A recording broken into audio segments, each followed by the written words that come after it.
Longe do outro, coração pede socorro e a boca pede o gosto da noite passada. Salve, salve, moçada linda do Não Perca a Cabeça! E aí, tudo bem com vocês? Bora então para mais uma aulinha hoje de Sociologia com o Little Black aqui, super animado. E vocês, firme na paçoca, estudando pra caramba, foco nos seus objetivos. Bora, porque assim, não tem tempo ruim não, maluco. Tem que cair pra cima, cair matando, porque o que é nosso tá guardado, né? Mas só vai ser nosso se a gente também fizer a nossa parte, né? Então bora então mais uma aulinha hoje. Aula sobre identidade, um tema importante pra caramba dentro das nossas relações sociais.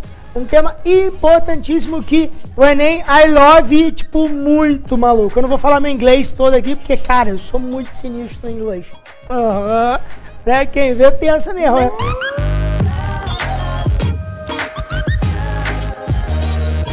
Então bora lá. Trabalhar sobre a identidade diz exatamente aquilo que caracteriza o sujeito tal qual ele é, tá? A identidade. Pá, você tá pensando em identidade é aquilo que eu apresento para entrar na balada? Tá, também é, né? Mas a gente não tá falando desse tipo de identidade. A gente tá falando de outra identidade que diz respeito à particularidade de você. Sim, de você que está me assistindo agora como um sujeito dentro do mundo, tá bom? Pois bem, para começar a falar sobre identidade, eu vou usar um exemplo de um pesquisador super importante do campo da educação chamado Vallon, né? Esse Vallon, na verdade, ele trabalhou esse tema e depois Lacan, importante psicanalista, né? É um dos fundadores da psicanálise junto com o Freud. Lacan, ele acabou pegando esse exemplo do Vallon e desenvolvendo ele ainda mais aí, trazendo para dentro dos debates sobre a construção de identidade. Falar sobre identidade, inclusive, é até importante a gente fazer aqui uma ressalva, que ele é um tema que ele perpassa tanto a sociologia, quanto a psicologia, quanto a filosofia, a noção de história, a identidade dos povos. Cara, é um tema muito amplo e muito importante, tá? Então nós vamos pincelar algumas coisas e trazer aquilo mais próximo para a nossa relação enquanto sociologia. E aí a gente fala da identidade trabalhando perto de uma vertente de debate da psicanálise aí, que é um tema inclusive ligado às atualidades, tá? Bom, primeira coisa a gente vai falar então sobre o exemplo do reflexo.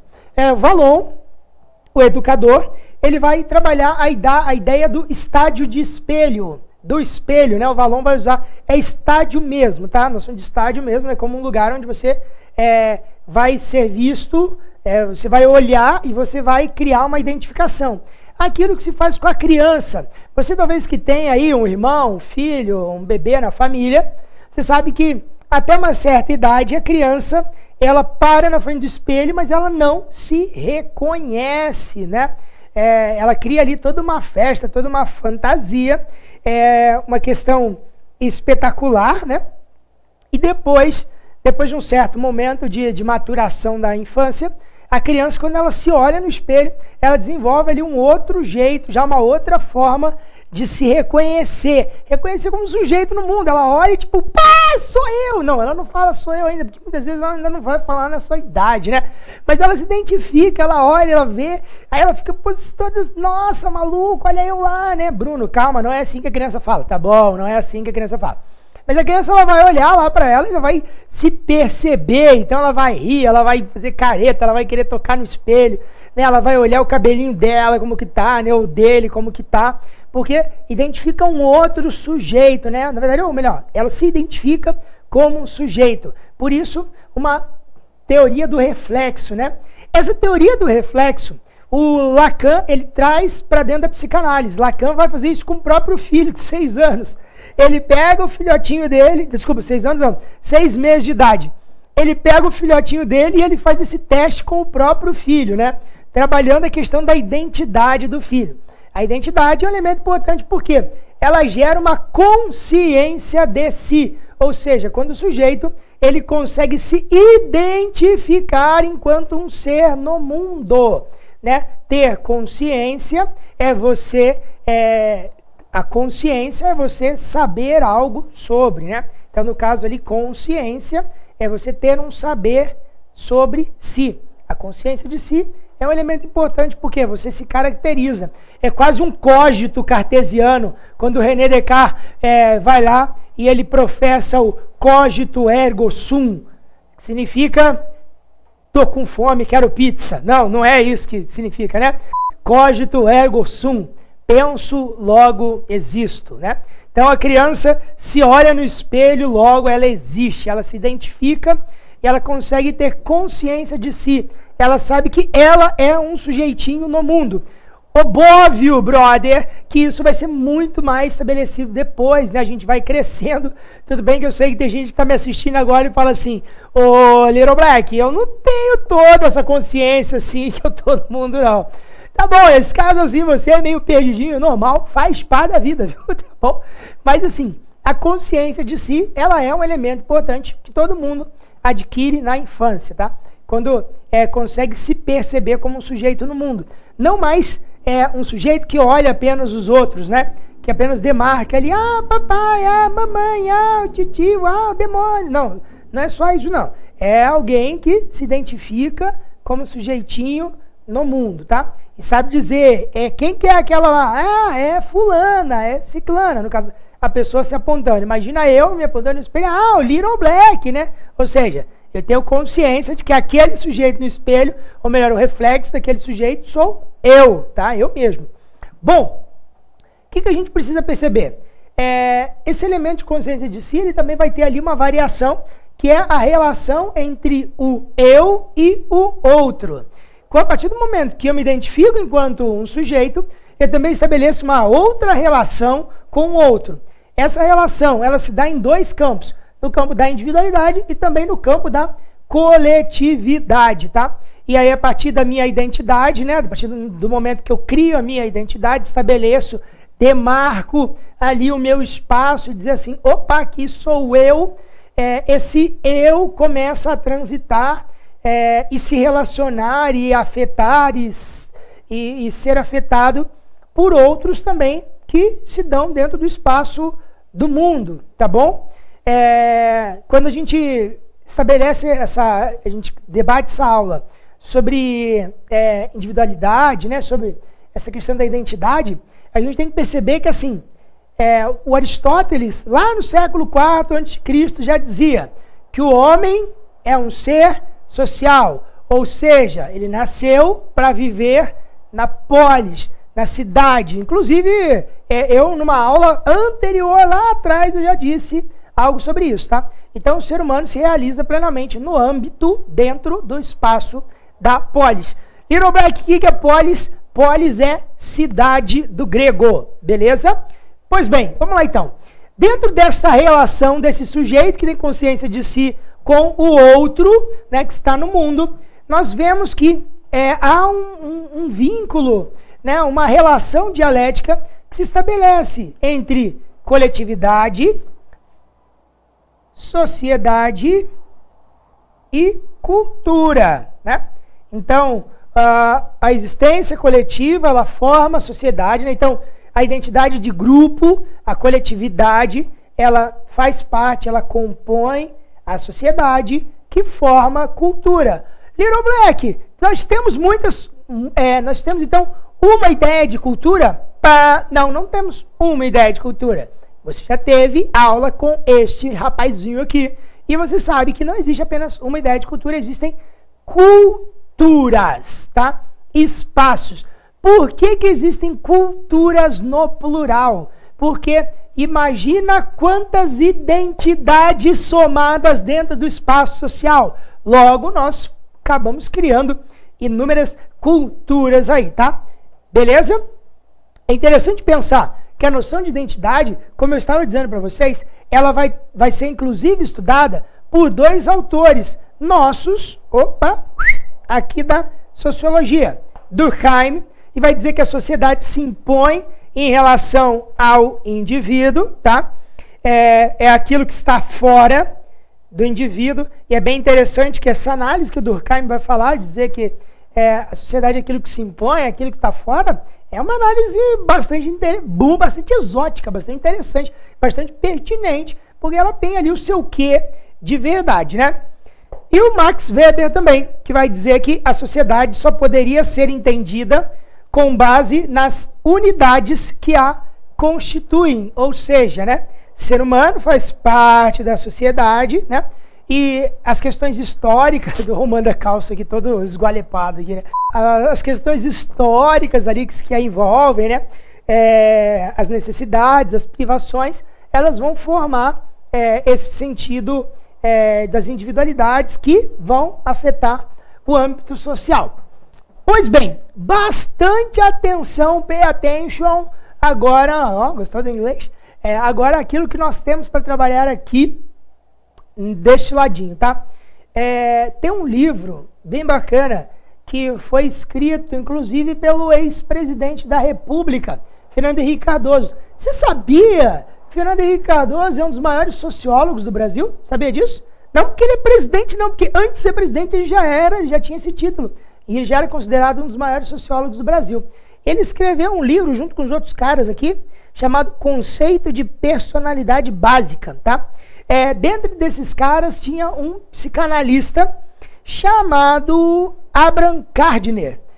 E esse Abraham Gardner vai nos ajudar um pouquinho aqui no debate, inclusive nesta aulinha, né? Bom, atenção aqui. Embora os indivíduos de um grupo manifestem as mesmas tendências na sua relação com o mundo exterior, a forma como essas tendências se afirmam varia, ou seja, elas são múltiplas. Bruninho, então não existe aí uma forma só da gente criar uma ideia de personalidade ou de relacionamento do mundo, ou uma forma de ser sociedade? Não existe, tá? Tanto que, é engraçado, eu estava preparando a aula, estava em casa, sentado e pensando, né? Como que a gente pensa exatamente... Eu estava pensando e como a gente pensa. Boa. Eu estava pensando em casa sobre essa questão da individualidade. E é muito maneiro, né? Porque às vezes você vai pegar algumas sociedades e você vai ver que é comum ter alguns padrões de comportamento existentes ali. Beleza. Tranquilo. E sabe o que é massa? Esses padrões de comportamento, às vezes nasce alguém na família que rompe com isso tudo. Já repararam? Você deve ter alguém assim, tipo, às vezes tem a família que... A família tem algumas tradições, alguns contextos que são seus, e do nada nasce alguém exótico no meio da parada, né? Alguém que rompe os paradigmas, que pinta o cabelo de loiro, de rosa, de verde, sei lá.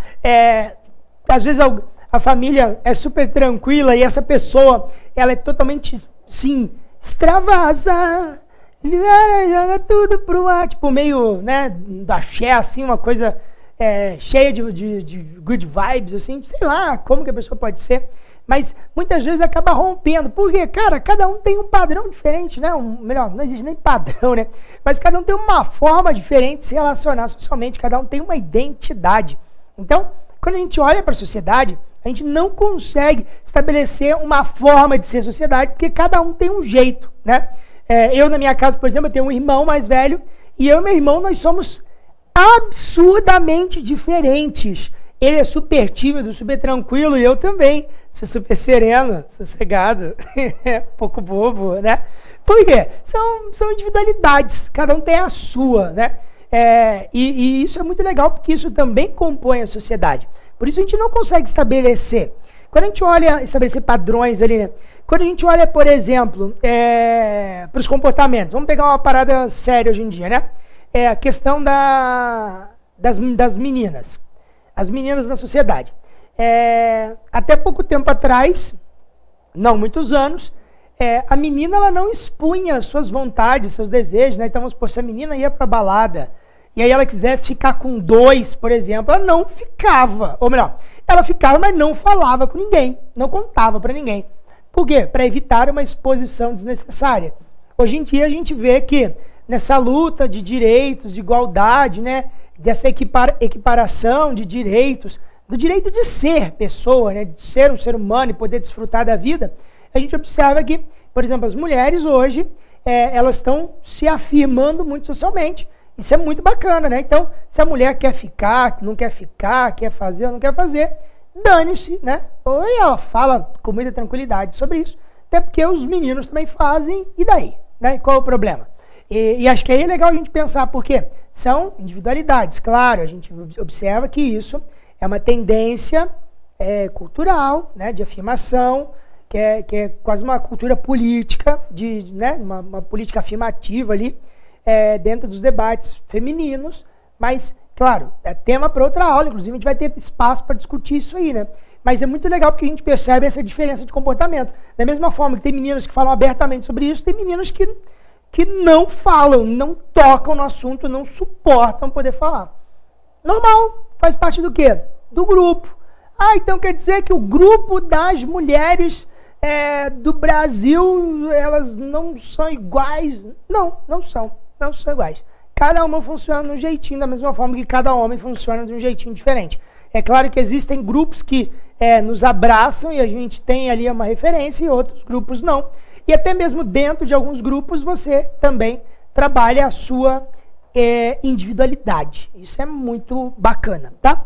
Pois bem, Gardner, ele vai dizer que a sociedade ocidental não é uma cultura singular, mas um conglomerado de culturas. Por que será? Por que será que é um conglomerado de culturas? Por que será que a gente tem essa misturada toda? Faz parte, né, cara? Tá aí.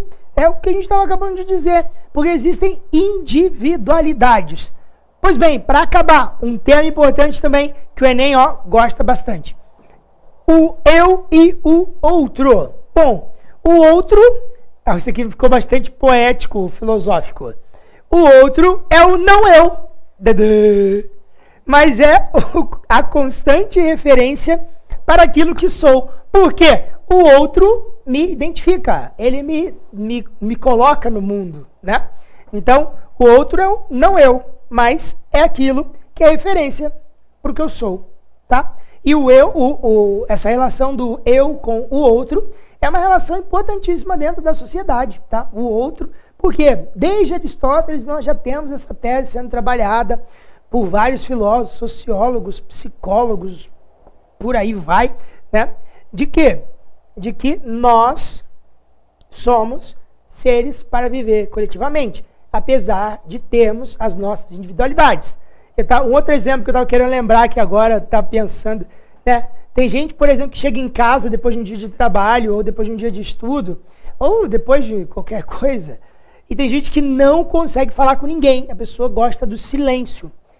Isso faz parte daquilo. Tem gente que chega em casa e começa a falar desesperadamente. Por quê? Faz parte da individualidade da pessoa. Eu, por exemplo, eu dou aula, tem dia que eu dou aula pra caramba. Eu chego em casa à noite, às vezes, eu nem ligo a TV. Eu sento no sofá e fico no meu momento zen, assim, tipo, de boas. Isso é meu, né? A minha individualidade. Tem gente que chega falando, e chega fazendo, e chega... Cada um tem um jeitinho diferente de funcionar. Junto com essa ideia da relação entre o eu e o outro, nós vemos surgir um conceito importantíssimo. A ideia de alteridade. Alter significa outro, tá? Alter, do latim, outro. Então, a alteridade é esta relação dialética que implica, inclusive, na possibilidade de que este sujeito se coloque no lugar do outro para, nesse processo de identificação, compreender ali os seus aspectos, suas dificuldades, suas limitações da vida e por aí vai, tá? A ideia de alteridade é exatamente alter, esse outro, né? Esse outro sujeito, tá? A alteridade. Por isso que a gente, alguns devem, galera que gosta de ler psicologia, essas coisas, deve já ter visto aquele conceito de alter ego, né? Um outro ego, tá? Então, a alteridade, né, é uma outra personalidade, um outro sujeito. E qual que é a grande sacada da alteridade? É você se colocar no lugar do outro. Numa relação de tipo dialética. Porque a sociedade, ela funciona assim. Esse conceito é conceito hegeliano, tá? A sociedade, ela funciona nesse movimento. As nossas relações são relações dialéticas, né? Eu aprendo um pouco aqui, eu somo um pouco lá, eu vou me identificando aqui, eu vou criando algumas barreiras lá, e assim a gente vai se modelando. Tá bom, galera? Espero que vocês tenham gostado, uma aula muito massa, um tema muito maneiro, que é o tema da identidade, tá bom? Aquele momento para você poder fazer o seu print, bem bonito, desta aula de hoje, e a gente se vê na próxima. Galera, não desista dos seus sonhos. Às vezes a vida parece muito pesada, né? Parece que dá vontade de desistir.